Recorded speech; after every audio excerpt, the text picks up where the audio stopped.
Medyo let's go naman dun sa lighter side. Ang first girlfriend mo ba, since you were in England, British ba siya? Ay, naku, nung nasa England ako, wala akong panahon, hindi kami pinapalabas ng eskwelahan.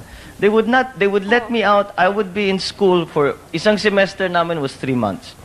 Sa 3 buwan, I would be able to sleep one night outside of school. Yun lang. Yun lang. And every month, I could spend one Sunday out of school. So when you'd make ligaw, dito na. dito na siguro sa Pilipinas. Kasi dito, doon, halos di ka, kahit yung mga restaurant, yung mga bar, di ka makapasok, yung mga nightclub.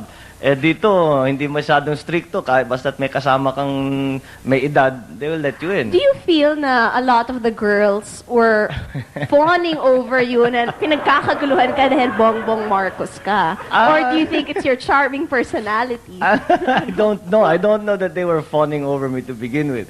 I don't know kung bakit lahat ng tao, ang kanilang impression sa akin are that the women were fawning over me. Believe me, there were times kung I would be calling, trying to get a date, and I couldn't get a date. Why suddenly this image of women fawning all over me? But I don't know. I think yung you tell me if I'm right. Yung pagganak ng presidente, that last mga 5-10 minutes, unless may complex na talaga yung tao, yung talagang galit sa'yo dahil anak ka ng presidente, wala ka na magagawa.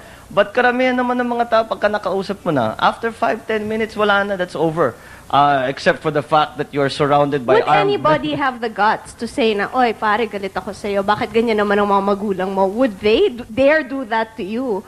Hindi naman. Meron, magkikriticize sila pero hindi yung galit ako sa'yo. Sasabihin, bakit naman ganyan? Alam mo yung tao, hindi ganyan dapat, hindi tama ang ginagawa, hindi ganyan ang tingin sa ginagawa ninyo, etc., etc. So, inevitably, that would happen. Kasi naman, if you have good friends, they will tell you what they believe to be the best. Pagka naman sa tingin nila, it's a criticism that is not merely not mischievous or naninira lang, then that's valid and you just accept it. How would you react about the criticism hurled at your parents through the press and through the mass media? But before you answer that, we're going to pause for a while.